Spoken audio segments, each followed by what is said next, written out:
My name is Gela from GelaInTheKitchen.com, and today I share a technique how we can cut watermelon for holiday table.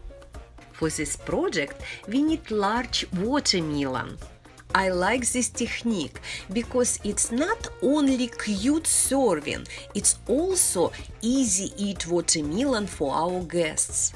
To make nice shape of heart, I use a pattern, and my pattern is ball in shape of heart. I stick skewers in my watermelon to match top and bottom of my heart.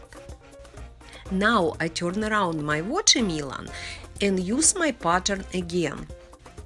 When I cut out my heart, I try to keep my knife as straight as possible. I have watermelon with seeds in a video, but if we use seedless watermelon, it will be much more prettier effect.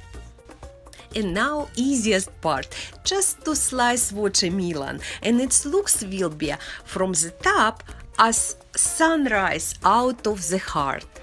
After I done cut wedges, I slice heart horizontally for few pieces, so it's easy eat for my guests.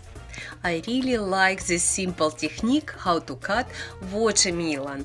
Thank you so much for watching my video. Please subscribe, share and like, and I appreciate it very much.